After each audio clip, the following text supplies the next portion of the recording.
How to fix Google Workspace zip. Hello guys, if you want to fix this problem, first step, go to settings, click apps and notifications, click apps and wait a second for loading.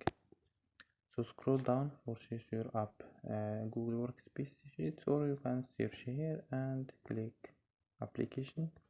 So go to force stop, click OK, and go to storage and just click clear cache.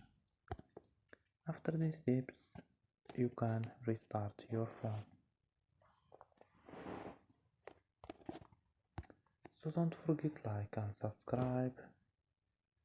Bye.